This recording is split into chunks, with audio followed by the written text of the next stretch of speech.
ನೀವು ಧನುರಾಶಿಯವರಾಗಿದ್ದು ನಿಮಗೆ ನಾನು ಹೇಳುವ ಒಂದು 10-12 ಲಕ್ಷಣಗಳು ನಿಮಗೇನಾದರೂ ಅನುಭವಕ್ಕೆ ಬರ್ತಾ ಇದೆ.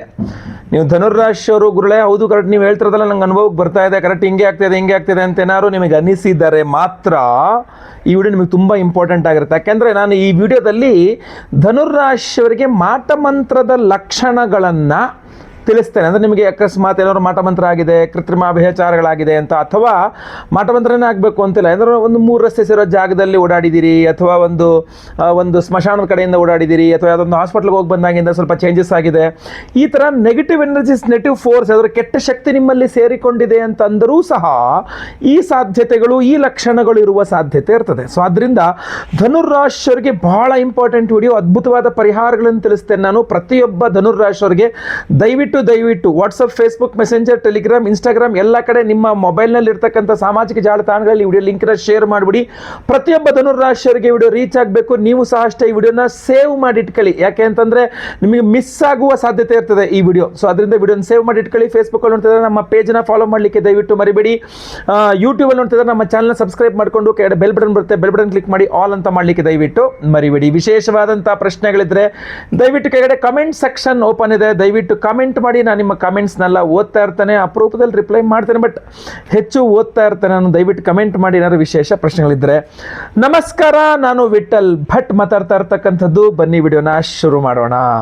ವೀಕ್ಷಕರೇ, ನೀವು ಧನುರಾಶಿಯವರಾಗಿದ್ದು ನಿಮಗೇನಾದರೂ ಅವಘಡಗಳು ಮೇಲಿಂದ ಮೇಲೆ ಆಗ್ತಾ ಇದ್ರೆ, ಅಂದರೆ ಅಂತ ಹೇಳ್ತಾರೆ ಅಪಶಕುನ ಅಂತಿರಲ್ಲ, ಆ ಥರ ಆಗ್ತಾ ಇದ್ರೆ, ಕುಂಕುಮ ಚೆಲ್ಲೋಯ್ತು, ಅರ್ಶಿನ ಚೆಲ್ಲೋಯ್ತು, ಹಾಲು ಚೆಲ್ಲೋಯ್ತು, ಕನ್ನಡಿ ಒಡೆದೋಯ್ತು, ಒಡಕು ಕನ್ನಡಿ ಒಡೆದೋಯ್ತು, ಅಥವಾ ಎಂತ ಹೇಳ್ತೀವಿ ಬೆಂಕಿಯಿಂದ ಬಟ್ಟೆ ಸುಟ್ಟೋಯ್ತು, ಕೂದಲು ಸುಟ್ಟೋಯ್ತು, ಈ ಥರ ಏನಾದರೂ ಅಪಶಕನಗಳು ತುಂಬ ಮೇಲಿಂದ ಮೇಲೆ ನಿಮಗೆ ಆಗ್ತಾನೇ ಇದೆ, ನೀವು ಧನುರಾಶಿಯವರು ದಿನ ನೋಡ್ತಾ ಇದ್ದೀರಾ ಆ ಥರ ಆಗ್ತಾ ಇರ್ತಕ್ಕಂಥದ್ದು ನಿಮಗೆ ನಿಮ್ಮ ಅನುಭವಕ್ಕೆ ಬರ್ತಾ ಇದೆ ಅಂತ ಆದರೆ, ಅಥವಾ ಬಹಳ ಮುಖ್ಯವಾಗಿ ಮನೆಯಲ್ಲಿ ಶುಭ ಕಾರ್ಯಗಳೇ ನಡೀತಾ ಇಲ್ಲ, ಏನು ಅಪ್ಲಿಫ್ಟ್ಮೆಂಟ್ ಅನ್ನೋದು ಮನೆಯಲ್ಲಿ ಆಗ್ತಾ ಇಲ್ಲ ಗುರುಳೆ. ಇವಾಗ ಬೆಳೆದು ಬಂದು ಮಕ್ಕಳಿದ್ದಾರೆ, ಮದುವೆಗೆ ಮಕ್ಕಳು ಬಂದಿದ್ದಾರೆ, ಸೊ ಮಕ್ಕಳು ಮದುವೆ ಮಾಡಬೇಕು, ಶುಭ ಕಾರ್ಯನೇ ಆಗ್ತಾ ಇಲ್ಲ ಮನೆಯಲ್ಲಿ. ಎಲ್ಲಿ ತನಕ ಅಂತಂದರೆ ಒಂದು ಮನೆ ಕಟ್ಟಿದ್ರೆ ಗೃಹ ಪ್ರವೇಶ ಮಾಡೋಕ್ಕಾಗ್ತಿಲ್ಲ. ಅದೂ ಅಲ್ಲ, ಮನೇಲಿದ್ದೀವಲ್ಲ, ಮನೇಲಿ ಒಂದು ಸತ್ಯನಾರಾಯಣ ಸ್ವಾಮಿ ಪೂಜೆ ಮಾಡೋಣ, ಸಿಂಪಲಾಗಿ ಯಾರನ್ನೂ ಕರೆದ್ಬಿಡ, ನಾವೇ ಕೂತ್ಕೊಂಡು ಒಂದು ಸತ್ಯನಾರಾಯಣ ಸ್ವಾಮಿ ಪೂಜೆ ಮಾಡೋಣ ಅಂದ್ರೂ ಆಗ್ತಾ ಇಲ್ಲ. ಸೊ ಇಷ್ಟು ಮನೆಯಲ್ಲಿ ಯಾವುದೇ ಶುಭ ಕಾರ್ಯ ಮಾಡಲಿಕ್ಕೆ ಆಗ್ತಾ ಇಲ್ಲ ಅಂತಲೋ, ಅಥವಾ ನೀವು ಧನುರಾಶಿಯವರು ಬಿಸ್ನೆಸ್ ಮಾಡ್ತಾ ಇದ್ದೀರಾ, ಮೇಲಿನ ಮೇಲೆ ಲಾಸ್ ಆಗ್ತಾ ಇದೆ, ಬೇರೆ ಇದೇ ಬಿಸ್ನೆಸ್ ಮಾಡುವ ಬೇರೆ ವ್ಯಕ್ತಿಗಳಿಗೆ ಪ್ರಾಫಿಟ್ ಆಗ್ತಾ ಇದೆ, ನಿಮಗೆ ಮಾತ್ರ ಲಾಸ್ ಆಗ್ತಾ ಇದೆ. ನಿಮ್ಮ ಹತ್ರ ಇರೋ ಸೇವಿಂಗ್ಸು ತೊಗೊಂಬಂದು ಹಾಕಿದ್ದೀರಾ, ಸಾಲ ಮಾಡು ತಂದು ಹಾಕಿದ್ದೀರಾ, ಓಡಿ ತೊಗೊಂಬಂದು ಹಾಕಿದ್ದೀರಾ, ಬಿಸ್ನೆಸ್ ಮಾತ್ರ ಮೇಲಿಂದ ಮೇಲೆ ಲಾಸ್ ಕಡೆನೇ ಹೋಗ್ತಾ ಇದೆ, ಬಿಟ್ಟರೆ ಪ್ರಾಫಿಟ್ ಅನ್ನೋದು ಕಾಣ್ತಾ ಇಲ್ಲ. ಏನಕ್ಕೆ ಹಿಂಗೆ ಆಗ್ತಾ ಇದೆ? ವ್ಯಾಪಾರದಲ್ಲಿ ನಷ್ಟ, ಆಮೇಲೆ ಆರೋಗ್ಯ ಬಾಧೆಗಳಾಗ್ತಾ ಇದ್ರೆ, ಎಷ್ಟೋ ಡಾಕ್ಟ್ರುಗಳು ನೋಡಿದೆ, ಎಷ್ಟೋ ಮೆಡಿಸಿನ್ ತೊಗೊಂಡೆ, ಅಲೋಪೆಥಿಕ್ ಆಯಿತು, ಆಯುರ್ವೇದ ಆಯಿತು, ಹೋಮಿಯೋಪತಿ ಆಯಿತು, ಏನು ಮಾಡಿದ್ರು ಆರೋಗ್ಯ ಮಾತ್ರ ಸರಿ ಹೋಗ್ತಾ ಇಲ್ಲ ಗುರುಳೆ. ಏನು ವಿಚಾರ ಅಂತ ಗೊತ್ತಾಗ್ತಾ ಇಲ್ಲ ಅಂತ. ಸೊ ಆರೋಗ್ಯ ಬಾಧೆಗಳು ಮೇಲಿಂದ ಮೇಲೆ ತುಂಬ ಜಾಸ್ತಿ ಅನುಭವಕ್ಕೆ ಬರ್ತಾ ಇದ್ದರೆ, ಅಥವಾ ನಿಮ್ಮ ಮನೆ ಒಳಗಡೆ ಹೋಗೋಕ್ಕೆ ಮನ್ಸು ಬರ್ತಾ ಇಲ್ಲ ಗುರುಳೆ. ತುಂಬ ಬೇಸರದ ಸಂಗತಿ ಏನಂದರೆ ಮನೆ ಒಳಗೆ ಹೋಗಕ್ಕೆ ಮನ್ಸು ಬರ್ತಾ ಇಲ್ಲ. ಮನೆಗೆ ಹೋದ್ರೆ ಸಾಕು ಜಗಳ, ಮನೇಲಿ ಜಗಳ, ಹೆಂಡತಿ ಜೊತೆ ಜಗಳ, ಗಂಡನ ಜೊತೆ ಜಗಳ, ಅಪ್ಪನ ಜೊತೆ ಜಗಳ, ಅಮ್ಮನ ಜೊತೆ ಜಗಳ, ಅಕ್ಕನ ಜೊತೆ ಜಗಳ, ತಂಗಿ ಜೊತೆ ಜಗಳ, ಅಣ್ಣನ ಜೊತೆ ಜಗಳ, ತಮ್ಮನ ಜೊತೆ ಜಗಳ. ಮನೆ ಒಳಗಡೆ ಹೋದರೆ ಬರೀ ಜಗಳಗಳೇ. ಸೊ ಅದಕ್ಕೆ ನಾನು ನೆಮ್ಮದಿ, ಹೊರಗಡೆ ಬಂದರೆ ನೆಮ್ಮದಿ ಇರ್ತೀನಿ, ಮನೆಗೆ ಹೋದರೆ ನೆಮ್ಮದಿ ಇರಲ್ಲ ಪರಂಗದೆ ಅಂತ. ಮನೇಲಿ ಜಗಳ ಅಂದರೆ ಜಗಳ ನನಗೆ ಆಗ್ತಾ ಇಲ್ಲ ಅಂತ. ಸೊ ಮನೆಯಲ್ಲಿ ತುಂಬ ಜಗಳ ಆಗ್ತಾ ಇದ್ದರೆ, ಅಥವಾ ಸುಖ ಸುಮ್ಮನೆ ನಿಮಗೆ ಸಿಟ್ಟು ಜಾಸ್ತಿ, ಸಿಕ್ಕಾವಡೆ ಸಿಟ್ಟು ಬರ್ತಾ ಇದೆ, ಕಂಟ್ರೋಲ್ ಮಾಡ್ಕೊಳಕ್ಕಾಗ್ತಾ ಇಲ್ಲ.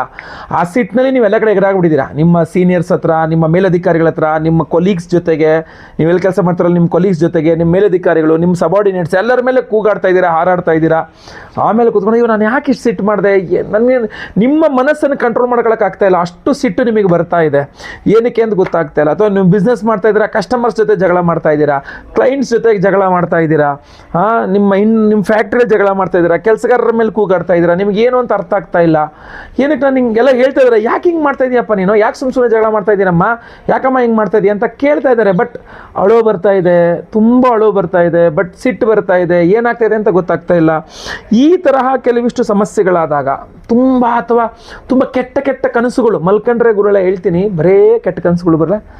ಎಷ್ಟು ಅಂದರೆ ಒಂದ್ಸಲ ಭಯ ಆಗಿಬಿಡುತ್ತೆ, ಎಚ್ಚರ ಆಗಿಬಿಟ್ರೆ ಮತ್ತೆ ಮಲ್ಕೊಳ್ಳೋಕ್ಕೆ ಹೆದರಿಕೆ ಆಗುತ್ತೆ. ದೇವ್ರ ಮೇಲೆ ಬಂದು ದೀಪ ಹಚ್ಬಿಟ್ಟು ಹಣೆ ಕುಂಕುಮ ಇಟ್ಕೊಂಡು ದೇವ್ರ ನಾಮಸ್ಮರಣೆ ಮಾಡ್ಕೊಂಡು ಮಲ್ಕೊಂತೀನಿ ಗುರುಳೆ. ಅಷ್ಟು ಭಯ, ಆತಂಕ, ಏನೋ ಆಗ್ಬಿಡುತ್ತೇನೋ ಅನ್ನೋ ಹೆದರಿಕೆ, ಕೆಟ್ಟ ಕನಸುಗಳು, ಯಾರೋ ಕುತ್ತಿಗೆ ಹೆಚ್ಕಿದಂಗೆ ಆಗೋದು, ಏನೇನೋ ಆಗೋದು. ಆಮೇಲೆ ಬರೀ ಲಾಸ್ ಆಗ್ತಕ್ಕಂಥದ್ದು, ಮುಖದಲ್ಲಿ ಪ್ರೇತ ಕಳೆನೇ ಇಲ್ಲ ಮುಖದಲ್ಲಿ, ಬರೀ ಯಾರು ನೋಡ್ರೆ ಏನಾಯ್ತು ನಿನಗೆ ಈ ಥರ ಕಣ್ಣು ಕೆಳಗಡೆ ಡಾರ್ಕ್ ಸರ್ಕಲ್ಸು ಫುಲ್ಲು ಒಂಥರ ಕಪ್ಪಗೆ ಒಂಥರ ಆಗ್ಬಿಟ್ಟಿದೆಯಾ, ನೀವು ನೋಡೋಕ್ಕೆ ಆಗ್ತಾಯಿಲ್ಲ ನಿಮ್ಮನ್ನು, ಯಾರು ನಿಮ್ಮನ್ನು ನೋಡ್ತಾ ಇಲ್ಲ, ನಿಮ್ಮನ್ನು ದೂರ ತಳ್ತಾ ಇದ್ದಾರೆ. ಈ ಮೇಕಪ್ ಎಂದಕ್ಕೂ ಕವರ್ ಆಗದೆ ಇರತಕ್ಕಂತಹ ಒಂದಿಷ್ಟು ನೆಗೆಟಿವ್ ಒಂಥರ ಮುಖದಲ್ಲಿ ಕಳೆನೇ ಇಲ್ಲ ಅನ್ನೋ ಥರ ತುಂಬ ಭಯ ಆಗ್ತಕ್ಕಂಥದ್ದು. ಆಕ್ಸಿಡೆಂಟ್ಗಳು ತುಂಬ ಮೇಲಿಂದ ಮೇಲೆ, ಬೆಂಕಿಯಿಂದ ಏನೋ ಅನಾಹುತ ಆಯಿತು, ಏನೋ ಕೈ ಸುಟ್ಕೊಂಡೆ, ಕೈ ಕುಯ್ಕೊಂಡೆ, ರಕ್ತ ಚೆಲ್ತಾ ಇರ್ತಕ್ಕಂಥದ್ದು. ಅಮಾವಾಸ್ಯೆ ಹುಣ್ಣಿಮೆ ಬಂದ ತಕ್ಷಣ ಎಲ್ಲೋ ಒಂದು ಕಡೆ ಗಾಡಿ ಆಕ್ಸಿಡೆಂಟು, ಮತ್ತೊಂದೆಲ್ಲೋ ಜಾರು ಬಿದ್ದೆ, ಕೈ ಕುಯ್ಕೊಂಡೆ, ಮತ್ತೊಂದೇನೋ ಆಯಿತು, ಸುಟ್ಕೊಂಡೆ, ಏನೋ ಒಂದು ನೆಗೆಟಿವ್ಸ್ ಆಗ್ತಾ ಇರ್ತಕ್ಕಂಥದ್ದು. ಆಮೇಲೆ ತುಂಬ ಇಂಪಾರ್ಟೆಂಟ್, ಮನೆಯಲ್ಲಿ ನಿಮಗೆ ತುಳಸಿ ಗಿಡ ಒಣಗ್ತಾನೇ ಇದೆ. ಹೊಸ ಗಿಡ ಹಾಕಿದ್ದೀರಾ, ಹೊಸ ಮಣ್ಣು ಹಾಕಿದ್ದೀರಾ, ಎಲ್ಲ ವಸ್ತು ಮಾಡ್ತಾ ಇದ್ದೀರಾ, ಬಟ್ ಗಿಡ ಮಾತ್ರ, ತುಳಸಿ ಗಿಡ ಮಾತ್ರ ಬದುಕ್ತಾ ಇಲ್ಲ. ಏನಕ್ಕೆ ತುಳಸಿ ಗಿಡ ಬದುಕ್ತಾ ಇಲ್ಲ? ನಿಮಗೆ ಅದೇ ಟೆನ್ಷನ್. ಅದು ಕೃತ್ರಿಮಾಭಿಚಾರ ಮಾಟಮಂತ್ರದ ಲಕ್ಷಣಗಳಾಗಿದ್ದರೆ ಆ ಮನೆಯಲ್ಲಿ ತುಳಸಿ ಗಿಡ. ಆಮೇಲೆ ಪ್ರಾಣಿಗಳು ಕೂಡ, ಇವ್ನು ಬೆಕ್ಕು ಸಾಕೊಂಡಿರ್ತಾರೆ, ನಾಯಿ ಸಾಕೊಂಡಿರ್ತಾರೆ, ಹಸು ಸಾಕೊಂಡಿರ್ತಾರೆ, ಮೇಲಿಂದ ಮೇಲೆ ಅವ್ರಿಗೆಲ್ಲ ಸಮಸ್ಯೆ ಆಗ್ತಾ ಇರ್ತದೆ. ಸೊ ಹೀಗೆಲ್ಲ ಆಗ್ತಾ ಇದ್ರೂ ಕೂಡ ಕೃತ್ರಿಮಾಭಿಚಾರ ಲಕ್ಷಣಗಳೇ ಆಗಿರುತ್ತೆ, ಮಾಟಮಂತ್ರಾದಿಗಳ ಲಕ್ಷಣಗಳಾಗಿರುತ್ತೆ. ಆಮೇಲೆ ಇನ್ನೂ ಇಂಪಾರ್ಟೆಂಟ್, ಊಟದಲ್ಲಿ ಕೂದಲುಗಳು ಬರ್ತದೆ ಭಾಳಷ್ಟು ಜನಕ್ಕೆ. ಯಾರಿಗೂ ಬರಲ್ಲ, ನಿಮಗೆ ಮಾತ್ರ ಬರ್ತದೆ. ಊಟಕ್ಕೆ ಕೂತ್ಕೊಂಡ್ರೆ ಸಾಂಬಾರು ಕಲಿಸಿದ್ರೆ ಕೂದಲು, ತಿಂಡಿ ತಿನ್ನಕ್ಕೆ ಕೂತ್ರೆ ಕೂದಲು, ನೀರು ಕುಡಿಯೋಕೆ ಹೋದ್ರೆ ಏನೋ ಒಂದು ಕೂದಲು ಒಂದೇ ಒಂದು ಸಿಂಗಲ್ ಕೂದಲು ಬರ್ತದೆ. ಹೆಂಗೆ ಈ ಕೂದಲು ಬಂತು ಅಂತ, ನಿಮಗೆ ಮಾತ್ರ ಯಾಕೆ ಊಟದಲ್ಲಿ ಕೂದಲು ಬರ್ತದೆ ಅಂತ. ಸೊ ಇಂಥರ ಹಲವಾರು ಲಕ್ಷಣಗಳಿದೆ, ಹಲವಾರು ಲಕ್ಷಣಗಳು.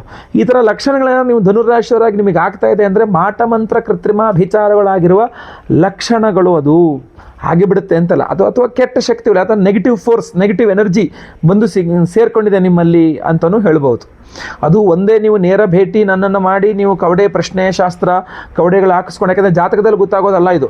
ಸೊ ಕವಡೆ ಶಾಸ್ತ್ರ ಅದುಗಳನ್ನ ಹಾಕ್ಕೊಂಡು ನೋಡಿಕೊಂಡು ಏನು ಪರಿಹಾರ ಮಾಡಬೇಕು ಅಂಥೇಳಿ ಪರಿಹಾರಗಳು ಮಾಡಿಸ್ಕೊಳ್ತಕ್ಕಂಥದ್ದು ಒಂದು ಕಡೆ. ಅದ್ಭುತವಾದಂಥ ಸಿಂಪಲ್ ಪರಿಹಾರಗಳು, ನಿಮ್ಮ ರಕ್ಷಣೆಗೆ ಒಂದು ಅದ್ಭುತ ಪರಿಹಾರಗಳು ಹೇಳ್ತಾನೆ.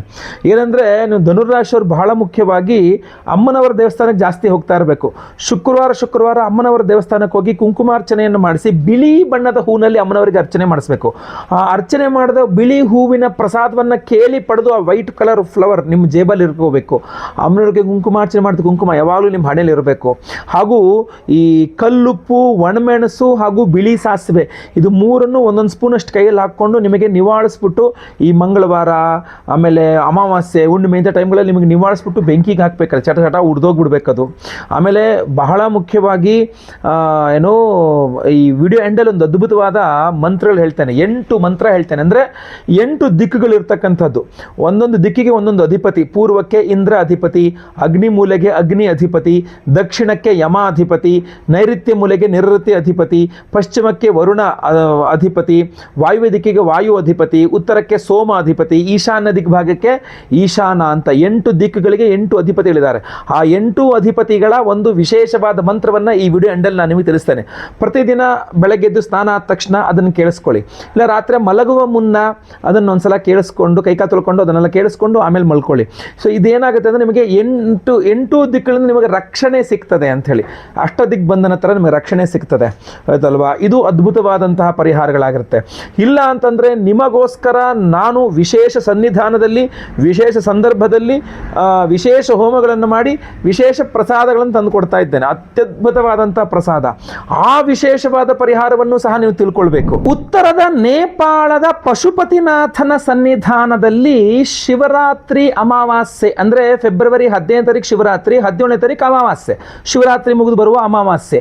ಶಿವರಾತ್ರಿ ಅಮಾವಾಸ್ಯೆಗೆ ಪರ್ವದಿನ ನೇಪಾಳ ಜ್ಯೋತಿರ್ಲಿಂಗ ಸ್ವರೂಪಿ ನೇಪಾಳದ ಪಶುಪತಿನಾಥನ ಸನ್ನಿಧಾನದಲ್ಲಿ ನಿಮ್ಮ ಸಮಸ್ಯೆಗಳಿಗೆ ನಾವು ಪರಿಹಾರ ಉಪಾಯವಾಗಿ ವಿಶೇಷ ಹೋಮಗಳನ್ನು ಮಾಡ್ತಾ ಇದ್ದೇವೆ. ಎಲ್ಲ ಹೋಮಗಳು ಲೈವ್ ಇರುತ್ತೆ. ಅಂದರೆ ನೀವು ನಿಮ್ಮ ಮನೆ, ಆಫೀಸು ಅಥವಾ ನೀವು ಎಲ್ಲಿರ್ತೀರೋ ಇಲ್ಲಿಂದಲೇ ನೇಪಾಳದಲ್ಲಿ ನಿಮ್ಮ ಹೆಸರಲ್ಲಿ ಸಂಕಲ್ಪ ಆಗೋದಾಗಿರಬಹುದು, ನೇಪಾಳದಲ್ಲಿ ಹೋಮ ಆಗ್ತಕ್ಕಂಥದ್ದಾಗಿರಬಹುದು, ನೋಡಿಕೊಳ್ಳಬಹುದಾಗಿರ್ತದೆ. ಅಷ್ಟೊಂದು ಅದ್ಭುತವಾದಂತಹ ಪರಿಹಾರವನ್ನು ಮಾಡ್ತಾ ಇದ್ದೇವೆ. ಏನೇನು ಪರಿಹಾರಗಳನ್ನು ಮಾಡ್ತಾ ಇದ್ದೇವೆ ಅಂತಂದರೆ ವಿಶೇಷವಾಗಿ ಮೊಟ್ಟ ಮೊದಲನೇದಾಗಿ ರುದ್ರ ಹೋಮ. ಯಾಕೆಂದರೆ ಶಿವನ ಸನ್ನಿಧಾನ ಜ್ಯೋತಿರ್ಲಿಂಗದ ಸನ್ನಿಧಾನ ಆಗಿರುತ್ತೆ. ಸೊ ಅದರಿಂದಾಗಿ ರುದ್ರ ಹೋಮವನ್ನು ಆದಿಯಲ್ಲಿ ಮಾಡ್ತಾ ಇದ್ದೇವೆ. ರುದ್ರ ಹೋಮ ಮಾಡಿ ಅವತ್ತಿನ ದಿವಸ ಮಹಾಸೂರ್ಯ ಗ್ರಹಣ ಸಹ ಸಂಭವಿಸ್ತಾ ಇದೆ. ಅದರ ಬಗ್ಗೆ ನಾನು ವಿಡಿಯೋ ಮಾಡಿದ್ದೆ. ಗ್ರಹಣ ಆಚರಣೆ ಇಲ್ಲ, ಯಾಕೆಂದರೆ ಗ್ರಹಣ ಗ್ರಹಣ ಕಣ್ಣಿಗೆ ಕಾಣಿಸ್ತಾ ಇಲ್ಲ, ಬಟ್ ಗ್ರಹಣದ ಪ್ರಭಾವ ಇರುತ್ತೆ ಅನ್ನುವ ಕಾರಣಕ್ಕೆ ಮಹಾಸೂರ್ಯ ಗ್ರಹಣ ಶಾಂತಿ ಹೋಮವನ್ನು ಸಹ ನಾವು ಮಾಡ್ತಾ ಇದ್ದೇವೆ. ಅಷ್ಟೇ ಅಲ್ಲ, ನಾನು ಇಲ್ಲಿ ತನಕ ನಿಮಗೆ ಏನು ಹೇಳಿದ್ದೀನಲ್ಲ, ಮಾಟಮಂತ್ರಾದಿ ಸಮಸ್ಯೆಗಳು, ಆ ಮಾಟಮಂತ್ರ ದೋಷಗಳಿರಬಹುದು, ಕೃತ್ರಿಮಾಭಿಚಾರ ಮಾಟಮಂತ್ರ ದೋಷಗಳಿರಬಹುದು, ಅಥವಾ ಕೆಟ್ಟ ಶಕ್ತಿಗಳೇನೋ ಬಂದು ಸೇರ್ಕೊಂಡಿರ್ತಕ್ಕಂಥ ಇರಬಹುದು, ದೃಷ್ಟಿ ದೋಷ ಇರಬಹುದು, ಯಾವುದೇ ರೀತಿ ಈ ಥರ ನೆಗೆಟಿವ್ ಎನರ್ಜೀಸ್ ಎಲ್ಲ ಪರಿಹಾರವಾಗಬೇಕು ಅನ್ನುವ ಕಾರಣಕ್ಕೆ ಮಹಾಪ್ರತ್ಯಂಗಿರಾ ದೇವಿ ಹೋಮವನ್ನು ಮಾಡ್ತಾ ಇದ್ದೇವೆ. ಮಹಾಪ್ರತ್ಯಂಗಿರಾ ಹೋಮವನ್ನು ಅಮಾವಾಸ್ಯೆ ದಿವಸ ನೇಪಾಳದ ಪಶುಪತಿನಾಥನ ಸನ್ನಿಧಾನದಲ್ಲಿ, ನೆನಪಿಟ್ಕೊಳ್ಳಿ, ಅದು ಗುಹೇಶ್ವರಿ ಅಮ್ಮನವರ ಸನ್ನಿಧಾನವೂ ಸಹ ಹೌದು. ಯಾಕೆ ಅಂತಂದರೆ ಅದೊಂದು ಶಕ್ತಿಪೀಠ, ಗುಹೇಶ್ವರಿ ಅಮ್ಮನವರ ಒಂದು ಅಂಗ ಇರತಕ್ಕಂತಹ ಒಂದು ಸನ್ನಿಧಾನ ಅದು. ಈ ಕಡೆ ಜ್ಯೋತಿರ್ಲಿಂಗ, ಈ ಕಡೆ ಅಮ್ಮನವರ ಒಂದು ಸನ್ನಿಧಾನ ಶಕ್ತಿಪೀಠ, ಇನ್ನೊಂದು ಕಡೆ ಜ್ಯೋತಿರ್ಲಿಂಗ. ಈ ಪಾರ್ವತಿ ಪರಮೇಶ್ವರರ ಸನ್ನಿಧಾನದ ಜಾಗದಲ್ಲಿ ನಾವು ಶಿವರಾತ್ರಿ ಅಮಾವಾಸ್ಯೆ ಪರ್ವದಿನದಂದೇ ಮಹಾಪ್ರತ್ಯಂಗಿರಾ ಹೋಮವನ್ನು ಮಾಡ್ತಾ ಇರತಕ್ಕಂಥದ್ದು. ಎಂತಹ ಅದ್ಭುತವಾದಂಥ ಅವಕಾಶ. ಇದರ ಜೊತೆಗೆ ಇಂದ್ರಾಷ್ಟ ದಿಗ್ಬಂಧನ ಹೋಮ ಅಂತ, ಇಂದ್ರಾದಿ ಅಷ್ಟದಿಕ್ಪಾಲಕ ದೇವತೆಗಳಿಗೆ ವಿಶೇಷವಾಗಿ ಹೋಮವನ್ನು ಮಾಡ್ತಾ ಇರುವಂಥದ್ದು. ನೀವು ಗಮನಿಸಬೇಕು, ಇಂದ್ರಾಷ್ಟ ದಿಗ್ಬಂಧನ ಹೋಮ, ಸ್ವಯಂವರ ಪಾರ್ವತಿ ಹೋಮ, ಅವಿವಾಹಿತರಿಗೆ ವಿವಾಹ ಸಿದ್ಧಿಯಾಗಬೇಕು, ವಿವಾಹಿತರಿಗೆ ಅನ್ಯೋನ್ಯ ಸಿಕ್ಕ ದಾಂಪತ್ಯ ಜೀವನ ಸಿಗಬೇಕು ಅಂದರೆ ಇದಕ್ಕಿನ್ನ ಅದ್ಭುತವಾದ ಜಾಗ ಇದೆಯಾ? ಯಾಕೆಂದರೆ ಜ್ಯೋತಿರ್ಲಿಂಗನೂ ಇದೆ, ಶಕ್ತಿಪೀಠ ಅಮ್ಮನವರ ಶಕ್ತಿಪೀಠ, ಕಾಮಾಖ್ಯ ಹೇಗೆ ಅಮ್ಮನವರ ಶಕ್ತಿಪೀಠವೋ ಅದೇ ರೀತಿಯಲ್ಲಿ ಗುಹೇಶ್ವರಿಯು ಅಮ್ಮನವರ ಶಕ್ತಿಪೀಠ. ಗುಹೇಶ್ವರಿ ಅಮ್ಮನವರ ಸನ್ನಿಧಾನ, ಅದೇ ರೀತಿಯಲ್ಲಿ ಪಶುಪತಿನಾಥನ ಸನ್ನಿಧಾನದಲ್ಲಿ ನೀವು ಪಾರ್ವತಿ ಪರಮೇಶ್ವರ ಸನ್ನಿಧಾನದಲ್ಲಿ ಸ್ವಯಂವರ ಪಾರ್ವತಿ ಹೋಮವನ್ನು ಮಾಡ್ತಾ ಇದ್ದೇವೆ. ಅದರ ಜೊತೆಯಲ್ಲಿ ಮಹಾಪ್ರತ್ಯಂಗಿರ ಹೋಮವೂ ಇರುತ್ತೆ, ರುದ್ರ ಹೋಮವೂ ಇರುತ್ತೆ, ಗುರು ಶಾಂತಿ ಶನಿ ಶಾಂತಿ ಸಹಿತ ಮಹಾನವಗ್ರಹ ಶಾಂತಿ ಹೋಮಗಳೆಲ್ಲ ಇರುತ್ತೆ. ಇಷ್ಟೆಲ್ಲ ಹೋಮಗಳನ್ನು ಮಾಡಿ ವಿಶೇಷ ಪ್ರಸಾದವನ್ನು ಸಹ ನಾನು ಅಲ್ಲಿಂದಲೇ ಎನರ್ಜೈಸ್ ಮಾಡಿಕೊಂಡು ತರ್ತಾ ಇದ್ದೇನೆ. ಆ ವಿಶೇಷ ಪ್ರಸಾದವನ್ನು ನೀವು ಗಮನಿಸಬೇಕು. ಈ ವಿಶೇಷವಾದಂತಹ ಮಾಲೆ ನಿಮಗೆ ಸ್ಕ್ರೀನ್ ಮೇಲೆ ಕಾಣ್ಬೋದು. ಇದರಲ್ಲಿ ತ್ರಿಶಕ್ತಿ, 3 ಅದ್ಭುತವಾದಂತಹ ಶಕ್ತಿಗಳಿದೆ. ಅದರಲ್ಲಿ ಒಂದು ಜ್ವಾಲಾಮುಖಿ ರತ್ನ, ನಿಮಗೆ ಸ್ಕ್ರೀನ್ ಮೇಲೆ ಕಾಣ್ಬೋದು. ಇದು ಭೂಮಿಯಿಂದ ಏನು ಜ್ವಾಲಾಮುಖಿ ಸ್ಫೋಟ ಆಗುತ್ತಲ್ಲ, ಅದು ಹೊರಗಡೆ ಬಂದಾಗ ಅದೊಂದು ಕಲ್ಲಾಗಿ ರತ್ನವಾಗಿ ಮಾರ್ಪಾಡಾಗತ್ತೆ. ಅದೇ ಜ್ವಾಲಾಮುಖಿ ರತ್ನ, ಆಯ್ತಲ್ವಾ? ಆ ಜ್ವಾಲಾಮುಖಿ ರತ್ನ ಜೊತೆಗೆ ನೆಕ್ಸ್ಟ್ ಬರ್ತಕ್ಕಂಥದ್ದು ಯಾವುದಪ್ಪ ಅಂದರೆ, ನಿಮ್ಮೆಲ್ಲರ ಬಹಳಷ್ಟು ನೀವು ಕೇಳಿರ್ತಕ್ಕಂತಹ ಕರುಂಗಾಲಿ. ಇದರಲ್ಲಿ ಜ್ವಾಲಾಮುಖಿ ಜೊತೆಗೆ ಕರುಂಗಾಲಿಯನ್ನೇ ಸೇರಿಸಿದ್ದೇನೆ. ಅದರ ಜೊತೆಗೆ ಇರತಕ್ಕಂಥದ್ದೇ ವ್ಯಾಘ್ರನೇತ್ರ ರತ್ನ. ವ್ಯಾಘ್ರನೇತ್ರ ರತ್ನ, ಕರುಂಗಾಲಿಯ ಒಂದು ಬೀಡ್, ಅದರ ಜೊತೆಗೆ ಇರತಕ್ಕಂಥದ್ದೇ ಜ್ವಾಲಾಮುಖಿ ರತ್ನ. ಈ 3 ಅದ್ಭುತವಾದಂತಹ ತ್ರಿಶಕ್ತಿಗಳನ್ನು ಮಾಲೆ ಮಾಡಿಸಿದ್ದೇನೆ. ಅದ್ಭುತವಾಗಿ ಗಟ್ಟಿಯಾಗಿ ಒಂದು ಮಾಲೆಯನ್ನು ಮಾಡಿಸಿದ್ದೇವೆ. ಈ ಒಂದು ಮಾಲೆಯನ್ನು ಶಿವರಾತ್ರಿ ಅಮಾವಾಸ್ಯೆ 17ನೇ ತಾರೀಕು ನೇಪಾಳದ ಪಶುಪತಿನಾಥನ ಸನ್ನಿಧಾನದಲ್ಲಿ ರುದ್ರ ಹೋಮ, ಮಹಾಪ್ರತ್ಯಂಗಿರ ಹೋಮ, ಸ್ವಯಂವರ ಪಾರ್ವತಿ ಹೋಮ, ಇಂದ್ರಾಷ್ಟ ದಿಗ್ಬಂಧನ ಹೋಮ ಹಾಗೂ ವಿಶೇಷವಾಗಿರತಕ್ಕಂತಹ ಗುರು ಶಾಂತಿ ಶನಿ ಶಾಂತಿ ಎಲ್ಲ ಹೋಮಗಳಲ್ಲಿ ವಿಶೇಷವಾಗಿ ಸೂರ್ಯಗ್ರಹಣ ಶಾಂತಿ ಹೋಮದಲ್ಲೂ ಕೂಡ ಇದು ಎನರ್ಜೈಸ್ ಆಗಿರುತ್ತೆ. ಪ್ರತಿಯೊಬ್ಬರಿಗೂ ಅಲ್ಲಿಂದ ಎನರ್ಜೈಸ್ ಮಾಡಿ ತಂದು ಕೊಡ್ತೇನೆ. ನೋಡಿ ಎಷ್ಟಂತ ಅದ್ಭುತವಾದಂಥದ್ದು.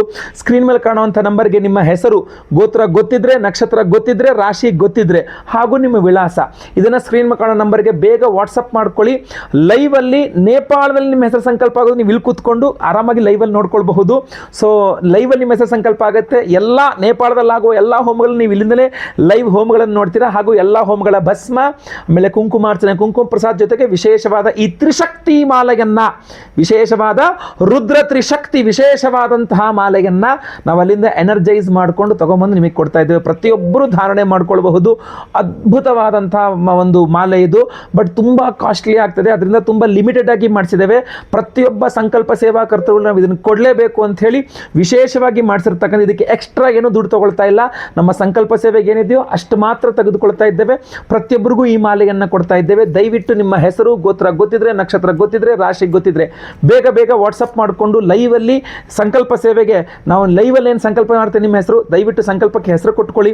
ಈಗಲೇ ಕೂಡಲೇ ಕೊಟ್ಕೊಳ್ಳಿ. ಯಾಕೆಂದರೆ ಲಿಮಿಟೆಡ್ ಆಗಿರ್ತಕ್ಕಂಥದ್ದು ಇದು. ಯಾಕೆಂದರೆ ತುಂಬ ಕಾಸ್ಟ್ಲಿ ಬೀಳ್ತಾ ಆದರೆ ನಾನು ತುಂಬ ಜಾಸ್ತಿ ಮಾಡಿಸಿಲ್ಲ, ತುಂಬ ಕಡಿಮೆ ಮಾಡಿಸಿರ್ತಕ್ಕಂಥದ್ದು. ಸೊ ಬೇಗ ಬೇಗ ನಿಮ್ಮ ವಿವರಗಳನ್ನೆಲ್ಲ ವಾಟ್ಸಪ್ ಮಾಡ್ಕೊಳ್ಳಿ. ಸ್ಕ್ರೀನ್ ಮೇಲೆ ಕಾಣ್ತಾ ಇರ್ತಕ್ಕಂಥ ಈ ನಂಬರ್ ಕಾಣ್ತಾ ಇದೆಯಲ್ಲ, ಈ ನಂಬರ್ಗೆ ಬೇಗ ನಿಮ್ಮ ವಿವರಗಳನ್ನು ವಾಟ್ಸಪ್ ಮಾಡ್ಕೊಳ್ಳಿ. ಎಲ್ಲರಿಗೂ ಸಹ ನಾನು ಅಲ್ಲಿಂದ ಬಂದ ನಂತರ ಅಂದರೆ 17ನೇ ತಾರೀಕು ನೇಪಾಳದಲ್ಲಿ ಹೇಳಿರ್ತೇನೆ ನಾನು, ಹೋಮ ಆಗುತ್ತೆ. ಆಮೇಲೆ 18ನೇ ತಾರೀಕು ನಮಗೆ ವಾಪಸ್ ಅಲ್ಲಿ ಹೋಮ, ಆ ಹೋಮ ಆಗಿರೋ ಭಸ್ಮ, ಕುಂಕುಮಾರ್ಚನೆ, ಕುಂಕುಮ ಪ್ರಸಾದ, ಈ ಮಾಲೆಗಳೆಲ್ಲ ಅಲ್ಲಿಂದ ತಗೊಂಡು ನಾನು ಮತ್ತೆ ವಾಪಸ್ ಇಲ್ಲಿ ಬರಬೇಕಾಗ್ತದೆ.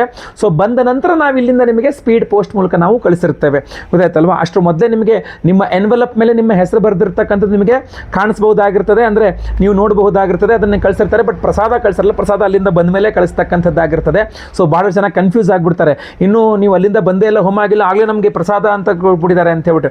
ಆ ಥರ ನೀವು ಅಪಾರ್ಥ ಮಾಡ್ಕೊಳ್ಬೇಡಿ. ಬೇಗ ಬೇಗ ನಿಮಗೆ ಕಳಿಸ್ಲಿಕ್ಕೆ ಕವರ್ನ ರೆಡಿ ಮಾಡಿ ನಿಮ್ಮ ಅಡ್ರೆಸ್ ಅದ್ರ ಮೇಲೆ ಬರೆದು ನಿಮ್ಗೆ ಅದ್ರದ್ದು ಫೋಟೋ ಕಳಿಸ್ತಾರೆ. ಯಾಕೆಂದರೆ ಅದ್ರ ಮೇಲೆ ಟ್ರ್ಯಾಕಿಂಗ್ ಐಡಿ ಇರುತ್ತೆ, ಇದರಲ್ಲೇ ನಿಮ್ಮನಿಗೆ ನಾವು ಪ್ರಸಾದ ಕಳಿಸೋದು ಅನ್ನೋದಕ್ಕೆ ಮಾತ್ರ, ಗೊತ್ತಾಯ್ತಲ್ಲ? ಆಮೇಲೆ ಇನ್ನೂ ಒಂದು ತಪ್ಪು ಎಲ್ಲರೂ ಏನು ಮಾಡ್ತಾರೆ, ನಮಗೊಂದು ಮಾಲೆ ಬೇಕು, ನಮಗೆ ಪ್ರಸಾದ ಬೇಕು ಅಂತ ನಿಮ್ಮ ಪರ್ಸನಲ್ ಫೋನ್ ನಂಬರ್ಗಳನ್ನೆಲ್ಲ ಕಮೆಂಟ್ ಮಾಡ್ತೀರಾ. ದಯವಿಟ್ಟು ಹಂಗೆ ಮಾಡಬೇಡಿ.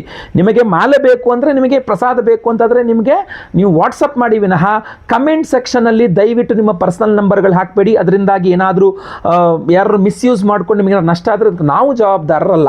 ದಯವಿಟ್ಟು ಕಮೆಂಟ್ ಮಾಡಬೇಡಿ. ನಿಮ್ಮ ನಂಬರನ್ನು ಏನೇ ಇದ್ರೂ ಸಹ ವಾಟ್ಸಪ್ ಮಾಡಿ, ನಮ್ಮ ಆಫೀಸ್ ನಂಬರ್ಗೆ ಕಾಲ್ ಮಾಡಿ, ವಾಟ್ಸಪ್ ಮಾಡಿ. 2-3 ನಂಬರ್ಗಳಿದೆ, ದಯವಿಟ್ಟು ಕಾಲ್ ಮಾಡಿ, ವಾಟ್ಸಪ್ ಮಾಡಿ. ಖಂಡಿತವಾಗಿ ಒಳ್ಳೆಯದಾಗಲಿ. ಮುಂದಿನ ವಿಡಿಯೋದಲ್ಲಿ ಮತ್ತೆ ಪುನಃ ನಿಮ್ಮನ್ನೆಲ್ಲ ಭೇಟಿ ಮಾಡ್ತೇನೆ. ಈಗ ವಿಶೇಷವಾದ ಇಂದ್ರಾದಿ ಅಷ್ಟದಿಕ್ಪಾಲಕ ದೇವತೆಗಳ ಮಂತ್ರವನ್ನು ಸಹ ನಾನು ನಿಮಗೀಗ ಕೇಳಿಸಲಿದ್ದೇನೆ, ಕೇಳಿಸ್ಕೊಳ್ಳಿ. ಅದನ್ನು ಸಹ ಖಂಡಿತವಾಗಿ ಎಲ್ಲರಿಗೂ ಒಳ್ಳೆಯದಾಗಲಿ. ಮುಂದಿನ ವಿಡಿಯೋದಲ್ಲಿ ಮತ್ತೆ ಪುನಃ ಭೇಟಿ ಮಾಡ್ತೇನೆ. ಪ್ರತಿಯೊಬ್ಬರಿಗೂ ಈ ವಿಡಿಯೋ ರೀಚ್ ಆಗಬೇಕು. ದಯವಿಟ್ಟು WhatsApp, Facebook, messenger, Telegram, Instagram ಎಲ್ಲ ಕಡೆ ಶೇರ್ ಮಾಡಲಿಕ್ಕೆ ಈ ವಿಡಿಯೋನ ಮರಿಬೇಡಿ. ಒಳ್ಳೆಯದಾಗಲಿ. ಮುಂದಿನ ವಿಡಿಯೋದಲ್ಲಿ ಮತ್ತೆ ಪುನಃ ಭೇಟಿ ಮಾಡ್ತೇನೆ. ಲೋಕ ಸಮಸ್ತ ಸುಖಿನೋ ಭವಂತು. ನಾರಾಯಣ ನಾರಾಯಣ ನಾರಾಯಣ. ವೀಕ್ಷಕರೇ, ಪರಿಹಾರ ಮಂತ್ರಕ್ಕಾಗಿ ಕಮೆಂಟ್ಸ್ನಲ್ಲಿ ಲಿಂಕ್ ಇದೆ. ಆ ಲಿಂಕ್ ಅನ್ನು ಕ್ಲಿಕ್ ಮಾಡಿದ್ರೆ ನಿಮಗೆ ಪರಿಹಾರ ಮಂತ್ರ ಸಿಗಲಿದೆ. ನಮಸ್ಕಾರ.